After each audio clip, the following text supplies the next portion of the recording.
उससे पहले हम टॉपिक स्टार्ट करें, कुछ चीज़ें बताना ज़रूरी हैं कि इक्वेशंस ऑफ मोशंस आपको आनी चाहिए। इक्वेशंस ऑफ मोशन क्या है? बहुत आसान सी इक्वेशंस हैं, मैं अभी नेक्स्ट स्लाइड में उनका जिक्र भी करता हूँ। उनका सीक्वेंस हमारे टॉपिक के लिए जो ज़रूरी है वो भी आपको लाजमी पता होना चाहिए। प्रोजेक्टाइल मोशन आज का हमारा टॉपिक है। कोर्स हमारे पास जो है चैप्टर नंबर 3 है, टॉपिक नंबर 3.10 है, पेज नंबर 69 to 72 है। पेपर में ये question as a long question आता होता है और किस तरह से आ सकता है आपके सामने है। Explain what is meant by projectile motion और derive the expressions for vertical and horizontal distance, instantaneous velocity, height of projectile, time of flight and the range of projectile. इतनी सारी चीज़ें देख के डरना नहीं है, इतना मुश्किल टॉपिक नहीं है, हम इसको आसान से वर्ड्स में आसान से सीक्वेंस के साथ जो है वो कवर कर सकते हैं। सबसे पहले तो इक्वेशन ऑफ मोशन का पता होना ज़रूरी है, जैसे मैंने आगे भी बताया है। तो सबसे पहले जनरल इक्वेशन ऑफ मोशन की बात करते हैं। S is equal to V T. S displacement है, वेलोसिटी है, टाइम है। यहाँ पे भी जितनी चीज़ें हैं मुझे उम्मीद है कि वो सब आपको पता है। वी वेलोसिटी है, ए एक्सेलरेशन है, टी स्टैंड्स फॉर टाइम, और यही सारी चीज़ें बार बार रिपीट हो रही हैं। फर्स्ट इक्वेशन ऑफ मोशन की बात करते हैं, that is final velocity is equal to initial velocity in plus acceleration into time. Second equation of motion की तरफ चलते हैं, the displacement is equal to initial velocity into time plus half acceleration times t square। इसी तरह से third equation of motion की तरफ चलते हैं, जो कि 2 into acceleration into displacement is equal to final velocity square minus initial velocity square. ठीक है, तो ये तीन हमारे पास जो है इक्वेशंस ऑफ मोशन है, और ये जो फर्स्ट वन है that is general equation of motion. इन चार इक्वेशंस को हम जो है वो यूज़ करने वाले हैं और इनका एक सीक्वेंस बनाने वाले हैं जो हमें हेल्प आउट करेगा पूरे का पूरा टॉपिक सॉल्व करने के लिए। प्रोजेक्टाइल मोशन को डिफाइन कर लेते हैं। प्रोजेक्टाइल मोशन है एक ऐसी 2 डायमेंशनल मोशन है under the effect of gravity is known as projectile motion. Under the effect of gravity that means कि हम कोई भी चीज़ अगर थ्रो करते हैं तो उसके ऊपर ग्रेविटी इफेक्ट तो करती है। मैं कोई भी चीज़ अगर स्ट्रेट लाइन में थ्रो करता हूँ तो वो बजाय स्ट्रेट लाइन में जाने के वो अपना पाथ जो है वो कर्व करके, तो वो चेंज करके टूवर्ड्स द अर्थ मूव करती है। तो that is the effect of gravity. इसको आगे हम जो है वो मज़ीद डिस्कस करते हैं। कुछ एग्जांपल्स प्रोजेक्टाइल मोशन की यहाँ पे हैं। Football kicked off by player, javelin throw, discus throw, baseball head, और क्रिकेट में ये बहुत सारी जगहों पे यूज़ होता है। इसकी कुछ एग्जांपल्स की डायग्राम जो है यहाँ पे भी आप देख रहे हो कि ये भी आपके पास हॉरिजॉन्टल भी मूव कर रहा है एज वेल एज वर्टिकल भी मूव कर रहा है, तो 2 डायमेंशनल हो गई, इसलिए ये भी प्रोजेक्टाइल मोशन है। जैसे ही ये इसको थ्रो करेगा तो इट कैन बी, या ये कह सकते हो कि ये भी हमारे पास जो है 2 डायमेंशनल में मूव करेगा, तो ये भी प्रोजेक्टाइल मोशन है। सेम यहाँ पे भी ये भी आपके पास जो है वो 2 डायमेंशनल मोशन। तो जितनी भी 2 डायमेंशनल मोशन है हॉरिजॉन्टल और वर्टिकल टाइप की, वो सारी की सारी हमारे पास प्रोजेक्टाइल मोशन में आती हैं। इफेक्ट ऑफ ग्रेविटी की बात करते हैं। यहाँ पे अब एक डायग्राम में अगर आप देख रहे हो तो यहाँ पे without gravity, with the effect of gravity और फ्री फॉल, 2-3 चीज़ें गिवन हैं। अगर हमारे पास फ्री फॉल है दैट मीन्स कि हम उसके ऊपर कोई फोर्स नहीं लगा रहे, सिर्फ वो under the effect of gravity, सिर्फ with the effect of gravity वो मूव कर रहा है, तो वो हमारे पास यहाँ पे अगर हम उसको रिलीज़ करते हैं तो वो एज इट इज़ ज़मीन की तरफ मूव करेगा।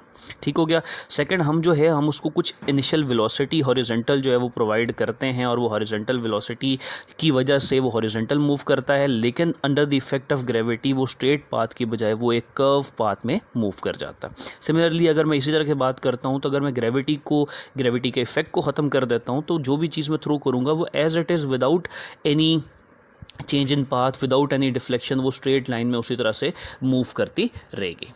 ठीक हो गया। तो ये हमारे पास जो है इफेक्ट ऑफ ग्रेविटी है, जो कि प्रोजेक्टाइल को हमारे पास जो है वो मज़ीद एक्सप्लेन कर रही है।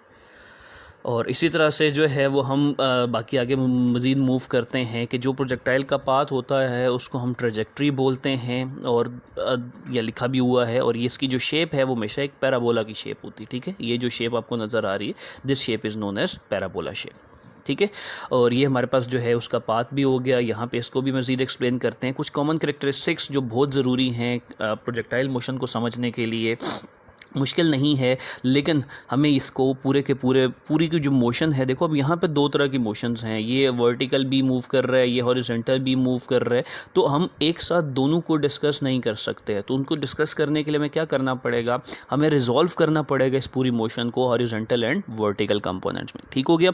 अब रिजॉल्व तो हो गया, चले हमें वेक्टर एडिशन आता है, हमें वेक्टर का रेजोल्यूशन आता है, हमने उनके कंपोनेंट्स बना लिए, हमने उसको आगे पीछे डिवाइड कर दिया, हॉरिजॉन्टल में भी और वर्टिकल कंपोनेंट में डिवाइड कर दिया। डिवाइड करने के बाद मज़ीद नेक्स्ट हमारे पास जो कंडीशंस हैं वो ये हैं कि जो हॉरिजॉन्टल कंपोनेंट है वेलोसिटी का वो बिल्कुल भी चेंज नहीं होगा, वो थ्रू आउट द मोशन जो है, थ्रू आउट द फ्लाइट जो है वो कांस्टेंट रहेगा।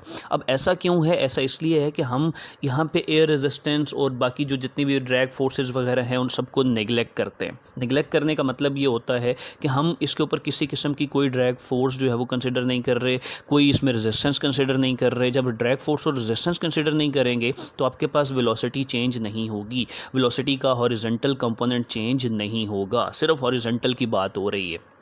और जब हॉरिजॉन्टल कंपोनेंट चेंज नहीं होगा तो एक्सेलरेशन उस पाथ पे प्रोड्यूस नहीं होगा, ठीक है। So acceleration will be zero along the horizontal.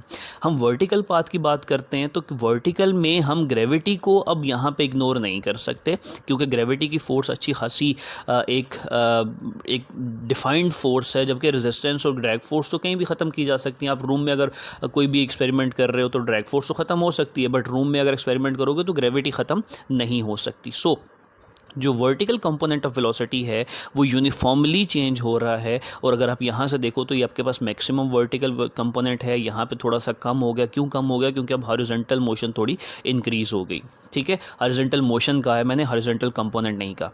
अब यहाँ पे ये आपके पास इस हाईएस्ट पॉइंट पे देखते हो तो हाईएस्ट पॉइंट पे जो वेलोसिटी है, जो वर्टिकल पॉइंट है वो बिल्कुल ज़ीरो है। क्यों? क्योंकि आपको भी पता है कि जब हम कोई भी चीज़ थ्रो करते हैं तो वो हाईएस्ट पॉइंट पे जाके एक जगह पर रुकती है।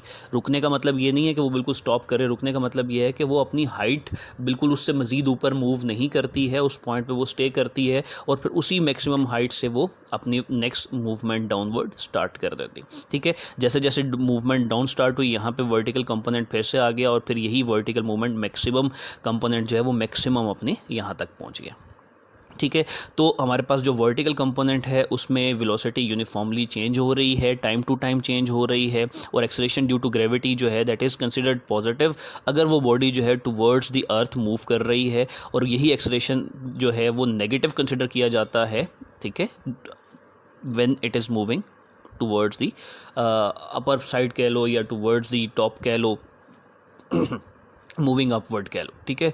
इसी के साथ नेक्स्ट मूव करते हैं। अब हमारे पास एक डायग्राम गिवन है, हमने लेट से हॉरिजॉन्टल एक कोई भी चीज़ को किसी भी हाइट से थ्रो कर दिया, तो हॉरिजॉन्टल को थ्रो करने से हमें क्या करना पड़ेगा, अब इसको थोड़ा सॉल्व कर लेते हैं। अगर आप यहाँ पे देखते हैं तो यहाँ पे वर्टिकल फॉल भी होता अगर मैं इसको एज इट इज़ नीचे की तरफ थ्रो कर देता, ठीक है। लेकिन मैंने एज इट इज़ इसको नीचे की तरफ थ्रो नहीं किया है, मैंने उसको फॉरवर्ड थ्रो किया है। तो फॉरवर्ड में आपके पास यहाँ पे जो कंपोनेंट आ रहा है that is V of X, क्योंकि मैंने उसको हॉरिजॉन्टल वेलोसिटी दी है। अब यहाँ से जैसे जैसे आगे मूव कर रहा है तो वर्टिकल ड्यू टू ग्रेविटी आपके पास जो वर्टिकल कंपोनेंट है वो क्या हो रहा है, इंक्रीज़ हो रहा है। नेक्स्ट में और थोड़ा इंक्रीज़ हो जाएगा, फिर और इंक्रीज़ हो गया, फिर और मैक्सिमम की तरफ जा रहा है, जबकि हॉरिजॉन्टल कंपोनेंट जो है वो बिल्कुल भी चेंज नहीं हो रहा है, ठीक है। तो ये चीज़ हमारे पास यहाँ पे गिवन है, हमने इसको मूव कर दिया, डाउनवर्ड और हॉरिजॉन्टल मूवमेंट दोनों इसके पास हैं। हम इसको कंपोनेंट्स ऑफ वेलोसिटी में डिवाइड कर लेते हैं जैसा कि हमें यहाँ पे नज़र आया है। इसी तरह से हॉरिजॉन्टल कंपोनेंट दोबारा बता रहा हूँ कि वो आपके पास जो है वो सेम रहेगा, वो चेंज नहीं रहेगा, वो चेंज बिल्कुल भी नहीं होगा। लेकिन जो वर्टिकल कंपोनेंट है, वर्टिकल कंपोनेंट वो अपने with the respect of movement Aahista Aahista change होता रहेगा, ठीक है। मैथमेटिकल थोड़ा सा पोर्शन की तरफ बात करते हैं। मैथमेटिकल से पहले हमें पता होना चाहिए कि जैसे ही कोई बॉडी अलोंग द हॉरिजॉन्टल और वर्टिकल पाथ मूव करती है तो वो कुछ ना कुछ डिस्टेंस तो कवर कर रही है, जिसको हम डिस्प्लेसमेंट भी कह सकते हैं, डिस्टेंस भी कह सकते हैं, जो हॉरिजॉन्टल भी है और वर्टिकल भी, ठीक है। अब इसको हम जनरल इक्वेशंस की फॉर्म में जो है वो कैलकुलेट करेंगे और इसके साथ साथ जो है हम सीक्वेंस की बात भी करेंगे, और सीक्वेंस मैं आपको बताऊँगा कि किस तरह से आपने उस सीक्वेंस को कंटिन्यू करना है, ठीक है। मेरा ख्याल है यहाँ तक हम इसको जो है वो आगे मूव करते हैं ताकि नेक्स्ट हमें जो है वो इजीली समझ में आ जाए। जी, तो इसी के साथ नेक्स्ट मूव करते हैं अपने मैथमेटिकल पार्ट की पे, जो भी हम बात कर चुके हैं उससे नेक्स्ट मूव करते हैं। हमारे पास जो है वो क्या गिवन है, अब हम एक कोई भी एग्जांपल कंसिडर कर लेते हैं। लेट से हम एक बॉडी को यहाँ से उठा के किसी भी सर्टन हाइट से तो हम उसको थ्रो कर देते हैं just like a projectile motion.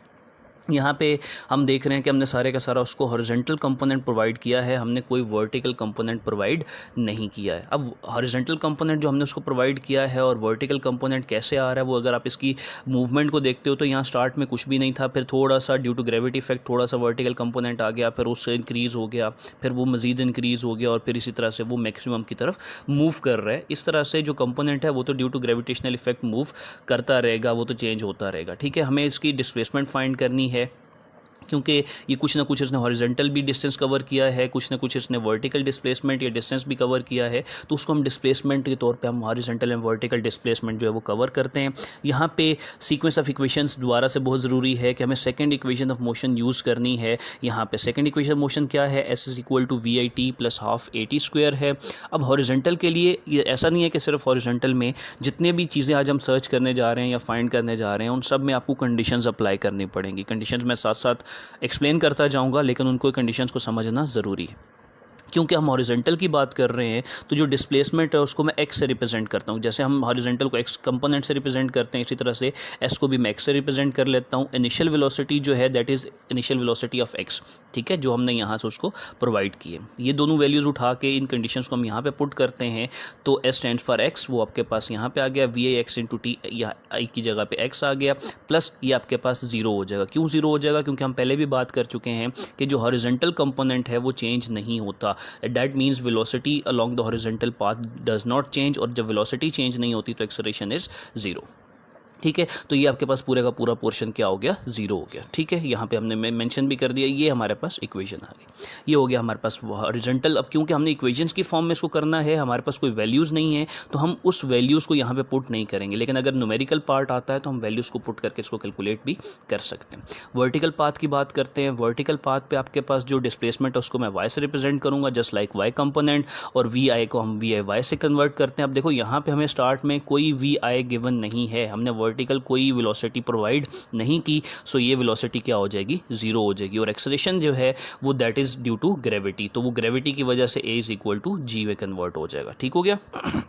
Value put करते हैं। अब क्योंकि वो डाउनवर्ड मूव कर रहा है तो ये पॉजिटिव जी आएगा। ठीक है, तो आपके पास इक्वेशन में y इज इक्वल टू ये पूरी की पूरी चीज़ एज इट इज़ आ जाएगी, फिर ये जीरो है तो ये इक्वेशन जीरो होगी, तो आपके पास जो लास्ट इक्वेशन है that is y is equal to half G T square. ठीक है, तो ये आपने डिस्प्लेसमेंट फाइंड कर लिया, हॉरिजॉन्टल भी और वर्टिकल भी। ठीक है, इसी के साथ आगे नेक्स्ट मूव करते हैं। अब डायग्राम थोड़ी सी चेंज करते हैं, क्योंकि वहाँ पे तो हमारे पास हॉरिजॉन्टल और वर्टिकल था तो उसको भी हमने कवर किया, लेकिन वेलोसिटी की बात करेंगे तो इनिशियल वेलोसिटी जो हमें देनी है वो कुछ इस तरह से हम एग्जांपल कंसीडर करते हैं, एक football kick off by a player की। तो यहाँ पे अगर आप देखो तो हम एक इनिशियल वेलोसिटी उसको प्रोवाइड कर रहे हैं। एक्सेलरेशन को यहाँ पे ये एंगल बेसिकली उसने शो किया है, हम अभी फिलहाल एंगल को डिस्कस नहीं करते हैं, हम उसको एज अ थीटा कंसिडर करेंगे अल्फा की बजाय। और यहाँ पे हम जो है वो एक्स एंड वाई कंपोनेंट में देख रहे हैं, तो ये आपके पास एक प्रोजेक्टाइल मोशन बनाते हुए आपको फुटबॉल नजर आ रहा है। ठीक है, हमने इसकी वेलोसिटी कैलकुलेट करनी है। उसी डायग्राम को यहाँ पे अगर आप देखो तो हमने उसको वेलोसिटी के एक्स एंड वाई कंपोनेंट्स में हर पार्ट पे अलग-अलग उसको डिस्क्राइब कर लिया। ठीक है, तो इन्हीं की हेल्प से हम इसको जो है वेलोसिटी को यहाँ पे सर्च करते हैं, कंप्लीट करते हैं।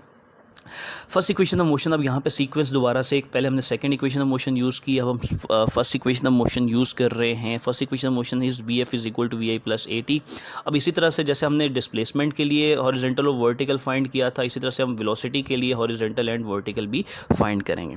ठीक है, लेट्स से हम पहले हॉरिजॉन्टल की बात करते हैं। तो जो एट दी एंड हमारे पास है, क्योंकि वेलोसिटी वी एफ यहाँ पे इक्वेशन में शो हो रही है, तो जो फाइनल हमारे पास वैल्यू होगी वो भी तो एफ एक्स के इक्वल होगी। हमें पता है कि हॉरिजॉन्टल में एक्स कंपोनेंट में वेलोसिटी चेंज नहीं होती है। ठीक है, तो that V F is equal to V F X, और ये वी आई एक्स ये तकरीबन सेम होंगी आपके पास, और वी आई एक्स भी हमने लिख दिया। एक्सेलरेशन जो है वो हमें पता है चेंज नहीं होती, वेलोसिटी तो एक्सेलरेशन जीरो है, that is equal to zero. अब यहाँ पे वही चीज़ इक्वेशन आपके सामने आ रही है कि V F X is equal to V I X. अब एक्स कंपोनेंट है, एक्स कंपोनेंट हमको कॉज ऑफ थीटा से रिप्रेजेंट करते हैं, तो this is equal to V I cos of theta. तो ये हमारे पास जो है वो हॉरिजॉन्टल वेलोसिटी आ गई। हम वर्टिकल की बात करते हैं, इसी इक्वेशन को दोबारा यूज़ करेंगे।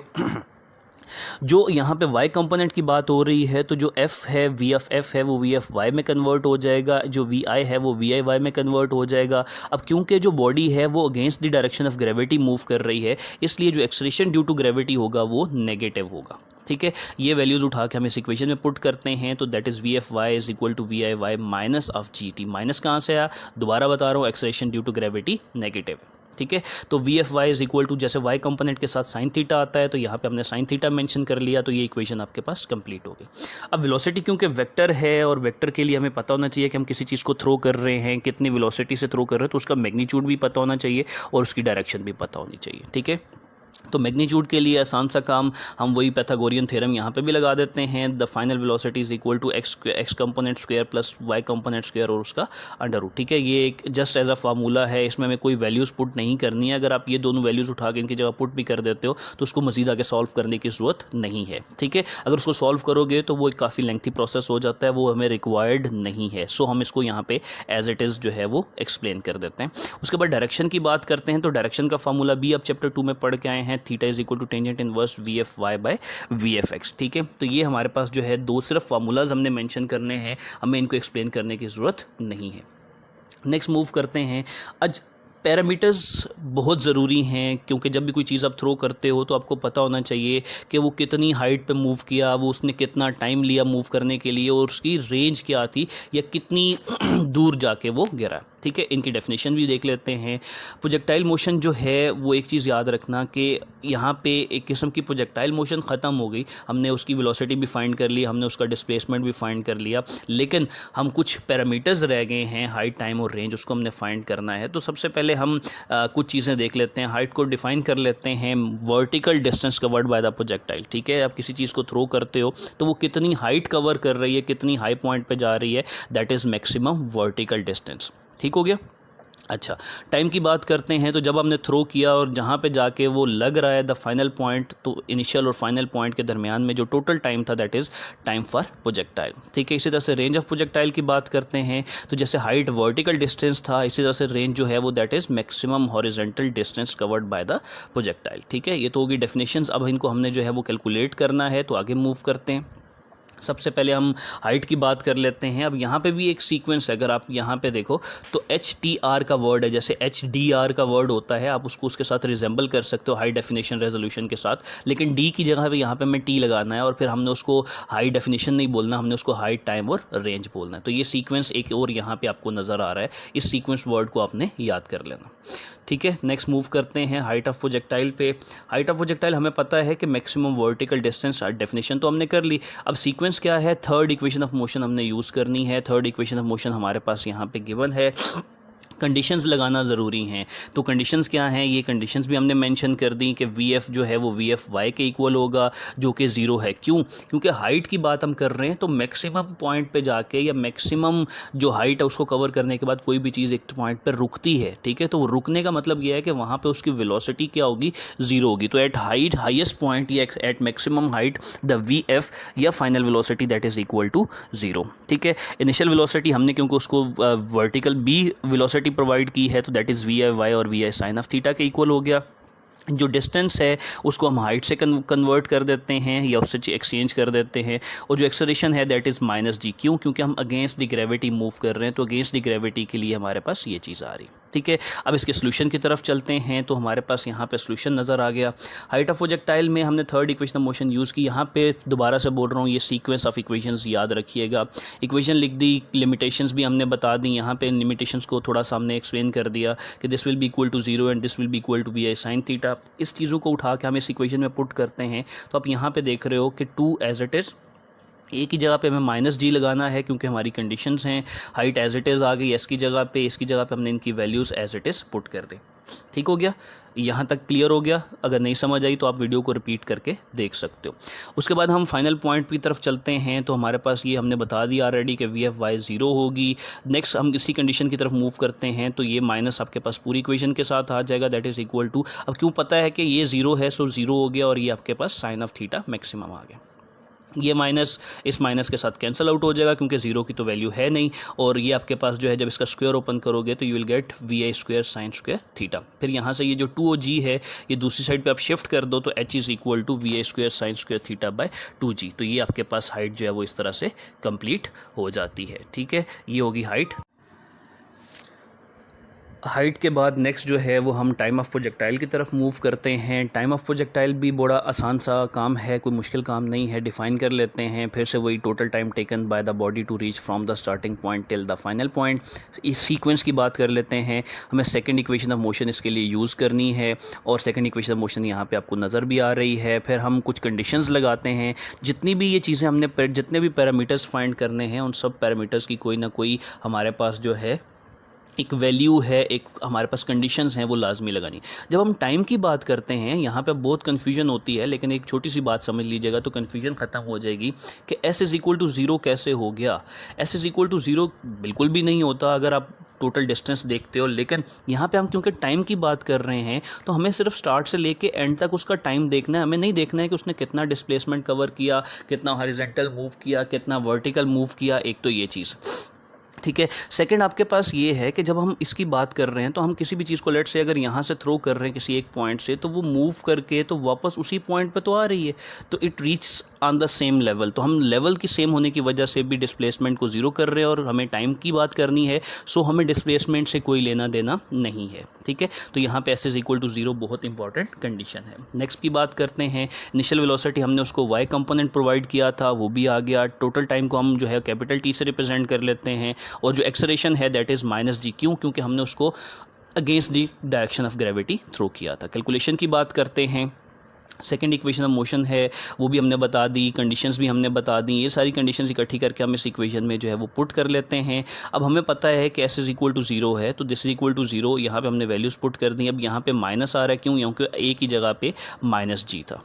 ठीक है, इसको उठा के हम दूसरी साइड पे शिफ्ट कर लेते हैं, तो आपके पास आ गया 1/2 GT²। क्योंकि यहाँ पे स्क्वायर था तो उसकी जगह पे हम कैपिटल T भी कर देते हैं, और ये एज इट इज़ हमारे पास ये VI की जगह पे VI साइन ऑफ थीटा आ गया। ठीक है, फिर T के साथ T एक कैंसिल आउट हो गया, तो एक T हमारे पास बचा। अब ये जो G और 1/2 है इसको दूसरी साइड पे शिफ्ट करते हैं, तो यहाँ पे ये 1/2 है, दूसरी साइड पे जाके ये 2 मल्टीप्लाई हो जाएगा और ये G वहाँ पे जाके डिवाइड हो जाएगा। ठीक है, तो ये आपके पास जो इक्वेशन है, this equation is for the total time taken by the projectile from the starting point till the ending point. ठीक हो गया, यहाँ तक हमने टाइम कैलकुलेट कर लिया। अब टाइम के साथ साथ जो है कोई आपसे ये भी पूछ सकता है, तो ये तो टोटल टाइम था कि स्टार्ट से लेके एंड तक, तो क्या आप मैक्सिमम हाइट के लिए टाइम फाइंड कर सकते हो? ये क्वेश्चन भी शॉर्ट क्वेश्चन में आ सकता है, तो इसको भी हमें पता होना चाहिए कि मैक्सिमम हाइट तक कैसे फाइंड करेंगे। देखो, जो कोई चीज़ भी हम फेंक रहे हैं तो जितनी देर उसको मैक्सिमम हाइट तक जाने के लिए लगेगी उतनी देर में ही वो वापस आएगा। ठीक है, तो हम मैक्सिमम हाइट के साथ साथ जो है वो ये चीज़ भी कवर करते हैं कि हमारे पास जो वैल्यू गिवन है वो टोटल टाइम का हाफ हो जाएगा। ठीक है, ईजी है। तो टोटल टाइम को अगर आप हाफ पे डिवाइड कर देते हो दैट इज़ T/2, तो आपके पास जो है जो भी इक्वेशन है ये 2 के साथ 2 कैंसिल आउट हो जाएगा, बाकी VI sin θ/g as it is, ये आपके पास time to reach the maximum height आ जाएगा। ठीक है, ये चीज़ हमने साथ में रीज़न भी मेंशन कर दी। ठीक हो गया, नेक्स्ट मूव करते हैं। टाइम के साथ हमारे पास जो है लास्ट इसकी जो पैरामीटर है that is range. Maximum horizontal distance covered by the projectile is known as range.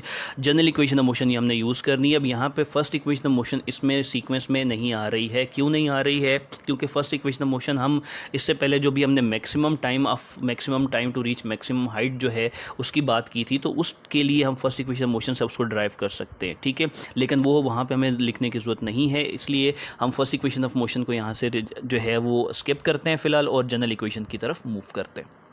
S is equal to VT हमारे पास जनरल इक्वेशन है। इसके लिए भी ऑब्वियसली कुछ ना कुछ कंडीशंस होंगी। जो V ऑफ F है फाइनल है वो अब हमारे पास x के इक्वल हो जाए। क्यों? क्योंकि हम हॉरिजॉन्टल डिस्प्लेसमेंट या हॉरिजॉन्टल डिस्टेंस की बात कर रहे हैं। ठीक है, और हमें ये भी पता है कि जो V ऑफ x है वही V ऑफ IX है। क्यों? क्योंकि हॉरिजॉन्टल में कोई भी वेलोसिटी कंपोनेंट चेंज नहीं होता है। इसी तरह से जो S है उसको मैं अब रेंज के लिए R से डिनोट कर दे। कैलकुलेशन की तरफ चलते हैं। सबसे आसान तरीन रेंज है, इसमें हमने सिर्फ VFX की जगह पे VFX और VIX कर दिया, T की जगह पे हमने टोटल टाइम कर दिया, S की जगह पे R है। अब ये वैल्यूज़ हमने यहाँ पुट कर दी। यहाँ पे जो ये T है दैट इज़ टोटल टाइम, जो कि अभी हम इससे पहले कैलकुलेट करके आए हैं, वो टाइम की वैल्यू उठा के आपने एज इट इज़ यहाँ पे पुट कर देनी है। VI cos थीटा भी आ गया, ये सब सिर्फ हमने वैल्यूज़ को पुट किया इस इक्वेशन में। वैल्यूज़ पुट करने के बाद नेक्स्ट हमारे पास क्या है, आपको 2 भी नज़र आ रहा है यहाँ पे, cos थीटा sin थीटा, इसको मैंने अलहदा लिख लिया। ये VI और ये VI मिलके VI² और by G as it is. इनको मैंने क्यों सेपरेट किया? क्योंकि ये हमारे पास एक मैथमेटिकल आइडेंटिटी बन रही है, और मैथमेटिकल आइडेंटिटी क्या है? 2 cos थीटा sin थीटा या 2 sin theta cos theta that is equal to sine of 2 theta. ठीक है, ये मैथमेटिकल आइडेंटिटी याद रखना बहुत ज़रूरी है। इसको उठा के आप इस पूरे की जगह पे यहाँ पे पुट कर देते हो, तो this R is equal to VI² sin 2 theta by G। This is not sine square, this is sine of 2 theta. ठीक हो गया, तो ये आपके पास मैक्सिमम रेंज है जो किसी भी प्रोजेक्टाइल की हो सकती है। ठीक है, अब इसकी रेंज को मैक्सिमम देखने के लिए कि कितने एंगल पे हमें, क्योंकि हमें जब किसी भी चीज़ को थ्रो करेंगे तो वो एंगल पे डिपेंड करती है, तो यहाँ पे एंगल का पता होना ज़रूरी है। तो मैक्सिमम रेंज के लिए हम मैक्सिमम एंगल की बात करते हैं। साइन की वैल्यू मैक्सिमम तब होती है जब sine of any angle is equal to 1 हो, ठीक है। तो जब अब टोटल एंगल हमारे पास साइन ऑफ 2 थीटा है तो साइन ऑफ 2 थीटा हमें 1 करना पड़ेगा ताकि हम मैक्सिमम की बात करें। और हमें ये भी पता है कि साइन 91 होता है, तो दैट मीन्स कि जो 2 ऑफ थीटा है that is equal to 90 degree, ठीक है। तो 2 ऑफ थीटा अगर 90 डिग्री है तो 2 दूसरी साइड पर जाके डिवाइड कर दो, that means theta is equal to 45, ठीक हो गया। तो ये हमने साथ मेंशन कर दिया। तो जो थीटा 45 अगर आपके पास हो, आप 45 डिग्री पे किसी भी प्रोजेक्टाइल को थ्रो करते हो तो वो मैक्सिमम हॉरिजॉन्टल रेंज कवर करेगा। और ये आपके पास फार्मूला आ गया, are is equal to VI²/G, जो कि मैक्सिमम उसकी वेलोसिटी, सॉरी मैक्सिमम रेंज। इसी के साथ हम जो है वो एक जनरल डिस्कशन के साथ इस टॉपिक को एंड करते हैं। हमने कहा कि कुछ एक्सपेरिमेंट्स हमने प्रूव किए जो ये बता रहे हैं कि जो वैल्यू ऑफ जी है वो हमेशा कांस्टेंट रहती है, और जो भी एंगल्स हैं, जो जितने भी एंगल हैं, हर रेंज के लिए आपके पास 2 या 2 से ज़्यादा एंगल भी हो सकते हैं। हम कुछ इनको डिस्कस कर लेते हैं। कुछ एंगल जो है उनको हम कम्प्लीमेंट्री एंगल्स, वो एंगल जैसे आप 20 पे अगर थ्रो करते हो और 70 पे थ्रो करते हो तो द रेंज इज़ सेम, ठीक है। तो उस रेंज सेम के लिए अब इन 20 और 70 को हम क्या कहेंगे, दे आर कम्प्लीमेंट्री एंगल्स। इसी तरह से आपके पास जो है यहाँ पे भी देख रहे हो आपके पास 30 और 60 जो है दे आर कम्प्लीमेंट्री एंगल। इसी तरह से 10 एंड 80 जो है वो भी कम्प्लीमेंट्री एंगल्स है, जो यहाँ पे मेंशन तो नहीं। और ये जो 45 है, अगर आप 45 पे देखो तो this is covering the maximum range. तो ये आपके पास जो है कम्प्लीमेंट्री एंगल्स और मैक्सिमम रेंज की बात हो गई।